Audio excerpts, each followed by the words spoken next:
আসসালামু আলাইকুম। সংবাদে আপনাদের সবাইকে স্বাগত জানাচ্ছি। আমি ফিরোজ তোহা। শুরুতেই আরবে কেবলস সংবাদ শিরোনাম। বাংলাদেশের সর্বশেষ গুরুত্বপূর্ণ আপডেট সংবাদে আপনাকে স্বাগত। শুরুতেই সংবাদ শিরোনাম, পরে বিস্তারিত।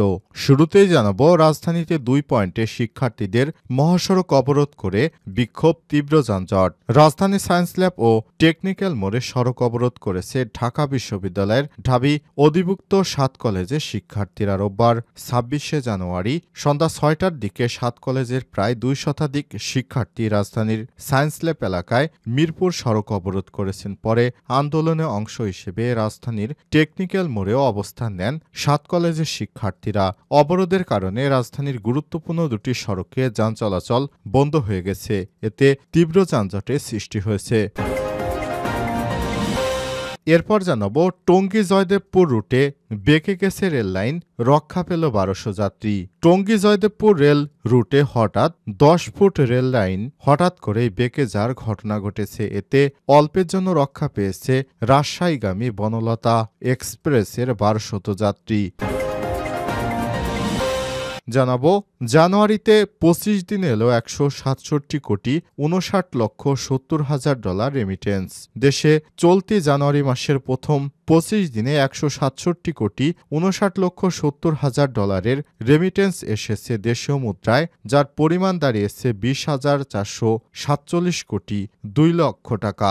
আজ রোববার 26শে জানুয়ারি কেন্দ্রীয় ব্যাংকে প্রকাশিত হালনাগাদ প্রতিবেদন থেকে সব তথ্য জানা গেছে। এদিকে সাবেক এমপি নদভীর ফের 2 দিনের রিমান্ডে। চট্টগ্রাম 15, সাতকানিয়া এবং লোহাগাড়া আসনে সাবেক এমপি আওয়ামী লীগ নেতা আবু রেজা মোহাম্মদ নেজামুদ্দিন নদভীকে 2টি পৃথক হত্যা মামলায় ফের 2 দিনের রিমান্ডে পাঠিয়েছে আদালত। জানাবো, বাংলা একাডেমিকে ঢেলে সাজানো হবে বলেন উপদেষ্টা ফারুকী। বাংলাদেশের সাংস্কৃতিক বিষয়ক উপদেষ্টা মোস্তফা সরোয়ার ফারুকী বলেছেন, বাংলা একাডেমির পুরস্কার নির্বাচন প্রক্রিয়ায় গোলমাল ছিল, এখন পুরো একাডেমিকে ঢেলে সাজানো হবে। এবং সর্বশেষ জানাবো, বাংলাদেশে যুক্তরাষ্ট্রে যেসব প্রকল্প দ্রুত বন্ধের নির্দেশ। যুক্তরাষ্ট্রে আন্তর্জাতিক উন্নয়ন সংস্থা USAID-এর অর্থায়নে বাংলাদেশে বাস্তবায়নকারী সব ধরনের সহায়তা কার্যক্রম, প্রকল্প ও কর্মসূচি ব্যয় সহায়তা অবিলম্বে বন্ধের নির্দেশ দেওয়া হয়েছে। তবে শুধুমাত্র রোহিঙ্গাদের সহায়তার বিষয়টি চালু থাকবে। প্রিয় দর্শক, এতক্ষণ শুনছিলেন সংবাদ শিরোনাম, এবারে বিস্তারিত। তবে তার আগে বন্ধুরা, অনুরোধ থাকবে সংবাদটিতে একটি লাইক দিন। এই চ্যানেলে আপনি নতুন হয়ে থাকলে আমাদের সংবাদটি দেখতে দেখতে চ্যানেলটি সাবস্ক্রাইব করে রাখুন। কমেন্ট করে বন্ধুরা আপনার মূল্যবান মতামত জানিয়ে দিন আপনি বিশ্বের কোন দেশ থেকে বা বাংলাদেশের কোন স্থান থেকে আমাদের সংবাদটি দেখছেন এবং শুনছেন। এবারে বিস্তারিত। রাজধানীর 2 পয়েন্টে শিক্ষার্থীদের সড়ক অবরোধ, তীব্র যানজট। রাজধানী সায়েন্স ল্যাব ও টেকনিক্যাল মোড়ে সড়ক অবরোধ করেছে ঢাকা বিশ্ববিদ্যালয় ঢাবির অধিভুক্ত 7 কলেজের শিক্ষার্থীরা। রোববার 26শে জানুয়ারি সন্ধ্যা 6টার দিকে 7 কলেজের প্রায় 2 শতাধিক শিক্ষার্থী রাজধানী সায়েন্স ল্যাব এলাকার মিরপুর সড়ক অবরোধ করেছেন। পরে আন্দোলনের অংশ হিসেবে রাজধানীর টেকনিক্যাল মোড়েও অবস্থান নেন 7 কলেজের শিক্ষার্থীরা। অবরোধের কারণে রাজধানীর গুরুত্বপূর্ণ 2টি সড়কে চলাচল বন্ধ রয়েছে। সেই সঙ্গে সায়েন্স ল্যাব, নীলক্ষেত মোড় ও এলিফ্যান্ট রোড সহ আশপাশের এলাকায় এবং টেকনিক্যাল মোড় ও আশপাশের এলাকায় তীব্র যানজটের সৃষ্টি হয়েছে। জানা যায়, 21 দিনের আগে 7 কলেজে ভর্তির আসন কমানো সহ 5 দফা দাবি জমা দেয়া স্মারকলিপির অগ্রগতির বিষয়ে আলোচনা করতে রোববার ঢাকা বিশ্ববিদ্যালয়ের উপাচার্য শিক্ষা অধ্যাপক ড মোহাম্মদ মামুন আহমেদের সঙ্গে সাক্ষাৎ করতে যান 7 কলেজের শিক্ষার্থীরা। সময় অধ্যাপক মামুন সহ কয়েকজন শিক্ষক 7 কলেজের অর্ধশতাধিক শিক্ষার্থীকে তৎক্ষণাৎ অপমান করে বের করে দেয়। এর প্রতিক্রিয়ায় সন্ধ্যায় সড়ক অবরোধ করেছেন তারা। শিক্ষার্থীদের দাবিগুলো হলো: 1. 7 কলেজের ভর্তি পরীক্ষায় 2024-25 সেশন থেকে যৌক্তিক কোটা পদ্ধতি বাতিল করতে হবে। 2. শ্রেণীকক্ষে ধারণ ক্ষমতার বাইরে শিক্ষার্থী ভর্তি করা যাবে না। 3. শিক্ষক শিক্ষার্থীদের অনুপাত বিবেচনা নিয়ে শিক্ষার্থী ভর্তি করাতে হবে। 4. নেগেটিভ মার্ক যুক্ত করতে হবে। 5. 7 কলেজের ভর্তি ফির স্বচ্ছতা নিশ্চিত করতে মন্ত্রণালয়ে গঠিত বিশেষজ্ঞ কমিটির সঙ্গে সমন্বয় করে ঢাবি ব্যতীত নতুন অ্যাকাউন্টে ভর্তি ফির টাকা জমা রাখতে হবে। টঙ্গী জয়দেবপুর রুটে বেঁকে গেছে রেললাইন, রক্ষা পেল ১২০০ যাত্রী। টঙ্গী এবং জয়দেবপুর রেল রুটে হঠাৎ ১০ ফুট রেললাইন বেঁকে যাওয়ার ঘটনা ঘটেছে। এতে অল্পের জন্য রক্ষা পেল রাজশাহীগামী বনলতা এক্সপ্রেসের ১২০০ যাত্রী। রোববার ২৬শে জানুয়ারি বেলা ২টার দিকে টঙ্গী জয়দেবপুর রেল রুটের ছোট বড় দেওরা এলাকায় এই ঘটনা ঘটেতে বন্ধ হয়ে গেছে টঙ্গী জয়দেবপুর রেল রুটের একটি লাইন।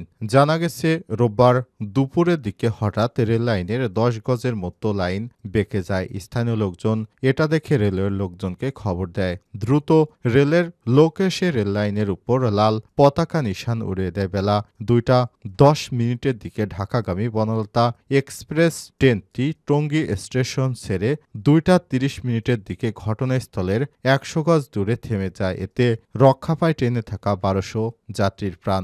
বনলতা এক্সপ্রেস ট্রেনের পরিচালক মোহাম্মদ মোখলেসুর রহমান বলেছেন, লাল পতাকা দেখে আমি ট্রেনটি হঠাৎ ব্রেক করে থামিয়ে দিই। এতে ট্রেনে থাকা ১২০০ জন যাত্রী রক্ষা পেয়েছে। তদন্তে সত্য ঘটনা বের হয়ে আসবে।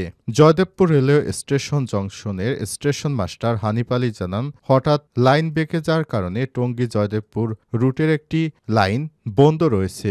অপর লাইনে ট্রেন চলছে। ক্ষতিগ্রস্ত লাইনটি ঠিক হওয়ার পর ২ লাইনে ট্রেন চলবে। জানুয়ারি ২৫ দিনে এলো ১৬৭,৫৯,৭০,০০০ রেমিটেন্স। দেশে চলতি জানুয়ারি মাসের প্রথম ২৫ দিনে ১৬৭,৫৯,৭০,০০০ রেমিটেন্স এসেছে। দেশীয় মুদ্রায় প্রতি ডলার ১২২ টাকা ধরে, যার পরিমাণ ২০,৪৪৭,২০০,০০০ টাকা। রোববার ২৬শে জানুয়ারি কেন্দ্রীয় ব্যাংকে প্রকাশিত হালনাগাদ প্রতিবেদনে সব তথ্য জানা গেছে। কেন্দ্রীয় ব্যাংকের তথ্য পর্যালোচনা করে দেখা গেছে, চলতি জানুয়ারি মাসের প্রথম ২৫ দিনে দেশে রাষ্ট্রায়ত্ত ব্যাংকগুলোর মাধ্যমে এসেছে ৩৫,৪২,৮০,০০০ বিশেষায়িত একটি ব্যাংকের মাধ্যমে এসেছে ৭,৪০,০০,০০০ মার্কিন ডলার। বেসরকারি ব্যাংকগুলোর মাধ্যমে এসেছে ১২,২,২৫,৩০,০০০ এবং বিদেশি ব্যাংকগুলোর মাধ্যমে এসেছে ৪৭,৯০,০০০ মার্কিন ডলার রেমিটেন্স। এর আগে সদ্য বিদায়ী ডিসেম্বর মাসে দেশের ইতিহাসে সর্বোচ্চ ২.৬৪ বিলিয়ন ডলার বা ২৬৩,৯০,০০,০০০ ডলারের রেমিটেন্স আসে দেশীয় মুদ্রায়, যার পরিমাণ ৩১,৬৩৮ কোটি টাকার বেশি। তথ্য বলছে, চলতি ২০২৪-২৫ অর্থবছরের প্রথমার্ধে জুলাই ডিসেম্বরে ১,৩৭৭,৭০,৭০,০০,০০০ ডলারের রেমিটেন্স পাঠিয়েছে বিভিন্ন দেশে বসবাসরত প্রবাসী বাংলাদেশিরা, যা ছিল গত অর্থবছরে একই সময়ের চেয়ে ২৯৭,৭০,০০,০০০ ডলারের বেশি। গত অর্থবছরের প্রথমার্ধে জুলাই ডিসেম্বরে রেমিটেন্স এসেছিল ১,০৮০ কোটি ডলার। সাবেক এমপি নদভী ফের ২ দিনের রিমান্ডে। চট্টগ্রাম ১৫ সাতকানিয়া লোহাগাড়া আসনে সাবেক এমপি আওয়ামী লীগ নেতা আবু রেজা মোহাম্মদ নেজামুদ্দিন নদভীকে ফের ২টি পৃথক হত্যা মামলায় ২ দিনের রিমান্ড মঞ্জুর করেছে আদালত। এর আগে গত ২২শে জানুয়ারি সাতকানিয়া ও লোহাগাড়া থানার আরও পৃথক ২টি হত্যা ও ভাঙচুরের মামলায় নদভীকে ৪ দিনের রিমান্ডে নেয় পুলিশ। জিজ্ঞাসাবাদ শেষে তাকে ফের আদালতে তোলা হলে অন্য মামলায় আবার ২ দিনের রিমান্ডে পাঠানো হয়েছে। গত ১৫ ডিসেম্বর রাজধানীর উত্তরা এলাকা থেকে বিতর্কিত সাবেক এমপি নিজামুদ্দিন নদভীকে আটক করে গোয়েন্দা পুলিশ। তার বিরুদ্ধে সরকার পতনের পর চট্টগ্রামের একাধিক থানায় মামলা হয়েছে। গত ৫ই আগস্ট আওয়ামী লীগ সরকার দেশ ছেড়ে পালিয়ে যাবার পর বিভিন্ন এলাকা থেকে আওয়ামী লীগের এমপি মন্ত্রীদের গ্রেপ্তার করা হচ্ছে। এরই ধারাবাহিকতায় এই বিতর্কিত সাবেক এমপিকে গ্রেপ্তার করা হয়েছে।